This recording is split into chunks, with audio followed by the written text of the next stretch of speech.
En la conferencia matutina, nuevamente el tema que se abordó en profundidad fue el tema de las noticias falsas, las fake news, pero sobre todo el tema de los montajes televisivos. En este aspecto, el presidente hizo alusiones a varios temas, pero lo que está en el centro de todo esto, como ha sido siempre, es la corrupción, de ahí la impunidad, de ahí el cinismo y de ahí periodismo sin ética. O sea, no todos los periódicos son iguales, evidentemente, pero aquí se está viendo esa relación, repito, una relación simbiótica entre el llamado cuarto poder, que es la prensa, y el Estado. Así el presidente recordó en la mañana que algún migrante le dijo, así como Juárez separó la iglesia del Estado, lo importante ahorita es separar el poder económico del poder político.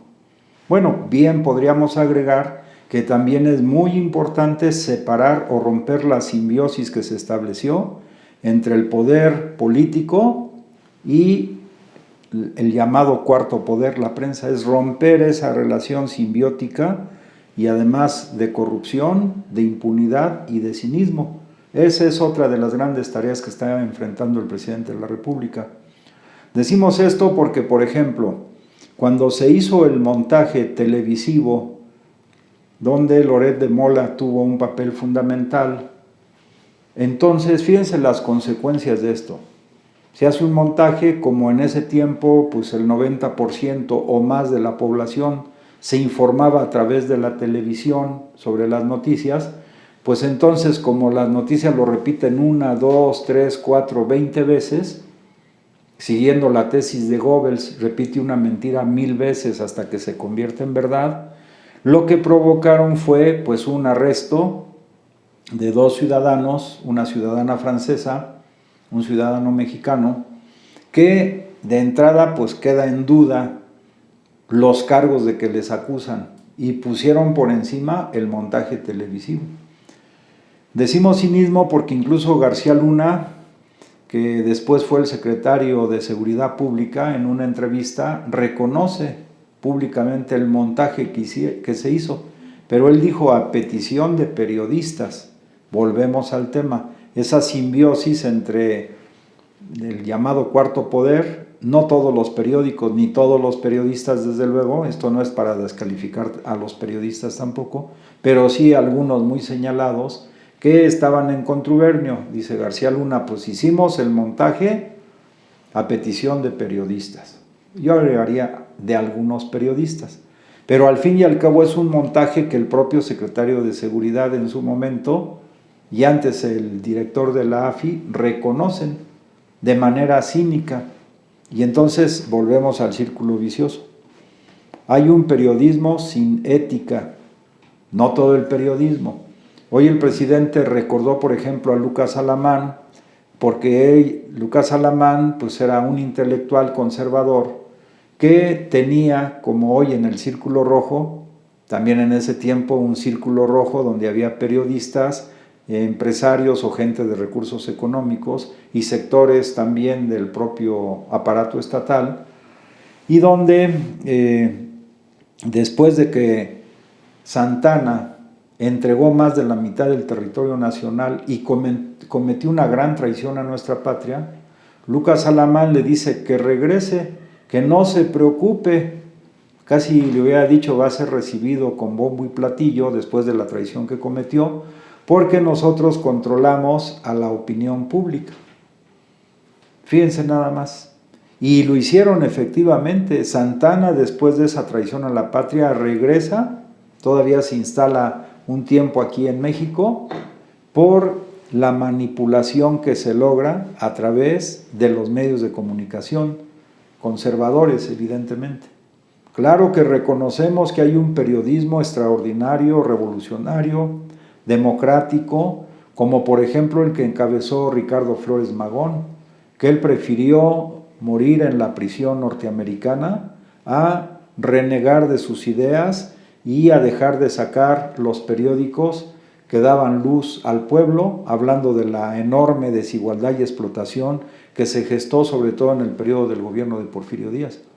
Entonces hay periodismo libertario, periodismo de izquierda, periodismo democrático, periodismo que apela a los mejores sentimientos del pueblo y de los ciudadanos, periodismo que obra con verdad, pero también hay periodistas, como los que ya se han mencionado N veces, que con su labor de corrupción, corruptora, de impunidad, de cinismo, de falta de ética, pues generan este caso, por ejemplo.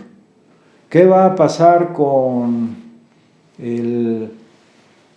la persona a la que junto con Lorenz Casset tomaron presos? ¿Qué va a pasar? Pues aquí se está viendo una posibilidad, es que este montaje perverso haya privado de la libertad por varios años a una persona que todavía no se tiene claridad en su juicio, porque así como se dieron las cosas, pues para mantener el montaje, seguramente también crearon un montaje jurídico que mantiene en la cárcel a esta persona. Es una posibilidad. No nos adelantamos. El Poder Judicial tendrá que definir, los jueces, los magistrados, y aún con eso, por esta situación que además fue evidente que esta persona recibió torturas, recibió golpes, incluso en el propio montaje, pues habrá algunas alternativas que el presidente explorará, pero lo que nos parece totalmente irregular además es que siendo Lorenz Casset ciudadana francesa, el presidente de Francia apela y sale en libertad. Bueno, si sale una, pues también queda la duda por qué no sale el otro, que ahora sus familiares han estado presentes fuera del Palacio Nacional, pues pidiendo que se revise el caso, y el presidente de la República, con la sensibilidad que lo caracteriza, dice: vamos a explorar varias posibilidades. Una de ellas incluso puede ser, en última instancia también, si finalmente el Poder Judicial, dada la situación que se ha gestado,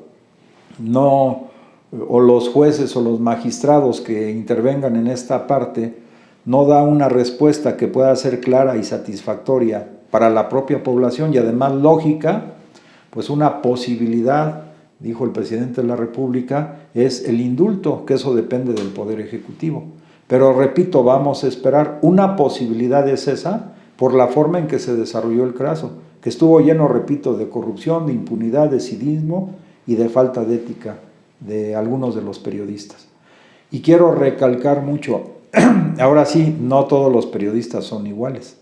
O sea, hay de todo, pero creo que, como ha dicho el presidente de la República, el pueblo de México en estos momentos es uno de los pueblos más politizados, más concientizados de todo el mundo, y nos estamos orientando no solamente por las mentiras que se repiten N veces a través de algunos medios de comunicación, sino también por el razonamiento, por el sentido común, por la lógica de los acontecimientos.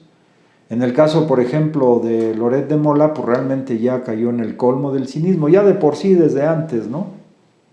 Pero ahora incluso se atreve a sacar cosas en su Twitter como que yo no tengo nada que esconder. No, pues tenía mucho que esconder y va saliendo. Todavía falta más. Lo que sí sabemos ahora es que hay un tejido, un entretejido de intereses políticos, intereses económicos, intereses noticiosos, que mantuvo, digamos, una cúpula durante el periodo neoliberal, lo que se ha llamado una banda de malhechores, como lo llamaba León Tolstoy. Gobierno que no sirve a los intereses del pueblo es una banda de malhechores, y hemos vivido 36 años con una gran banda de malhechores que se profundizó sobre todo con el gran fraude electoral que gestó Salinas de Gortari, aunque ya venía la inercia desde el gobierno neoliberal de Miguel de la Madrid Hurtado, del cual formaba parte en la primera línea de los funcionarios, pues Carlos Salinas de Gortari. Para dar continuidad y profundizar ese régimen neoliberal, pues provocaron el fraude electoral de 1988. Ahora, ¿qué podemos esperar de un fruto podrido? O sea, de un fraude electoral no podríamos esperar cosas positivas de ese gobierno a favor de su pueblo. Al contrario, Lo que esperamos, y así fue traición a la patria, fue corrupción, fue impunidad, fue cinismo, fue una nueva época de saqueo de los recursos financieros, de los recursos económicos, de los recursos naturales, de los recursos energéticos de nuestro país. Bueno, pues hoy la lucha sigue y los campos están bien delineados. O sea, uno es el proyecto de la Cuarta Transformación que encabeza el licenciado López Obrador, que va a favor de nuestro pueblo, a favor de acabar con las desigualdades, con los privilegios de una minoría, y el otro proyecto pues es el que políticamente están encabezando los grupos que se han agrupado en una coalición que además pues recibió el beneplácito y el apoyo, seguramente el financiamiento de Claudio X González, pero ahí está. Entonces la inmensa mayoría de los mexicanos, millones de mexicanos apoyando firmemente el proyecto que encabeza el presidente de la República. Y vamos a seguir apoyándolo, pero aquí ya queda en la conciencia de cada uno de nosotros. Yo hago un exhorto a todos los mexicanos honestos y de buen corazón a que defendamos firmemente en todas las trincheras, en nuestra casa, en nuestro barrio, en nuestro trabajo, en la escuela, sea presencial o sea a través de los medios electrónicos, en todos lados, este gran proyecto transformador que implica cambiar radicalmente de un periodo de oscurantismo neoliberal a un periodo de resurgimiento de nuestra patria, que tiene un potencial extraordinario y que liberando esas ataduras de sometimiento y de sojuzgamiento a las grandes empresas transnacionales, podamos florecer como un gran país, una gran potencia, que los mejores logros desde el punto de vista económico y social no queden acaparados en unos cuantos bolsillos, sino que se redistribuyan a todos los mexicanos. Esa es la lucha del día de hoy. La lucha contra los conservadores, los que quieren conservar sus privilegios, los que quieren conservar el régimen de corrupción, de impunidad, de nepotismo, de cinismo, o los que queremos lanzarnos hacia adelante con un futuro luminoso que en este momento encabeza el presidente de la República. Si te gusta lo que comentamos aquí, te pedimos que nos des tus observaciones, tus comentarios en el Facebook, y también te invitamos a que te suscribas a nuestro canal de YouTube. Que pases buen día.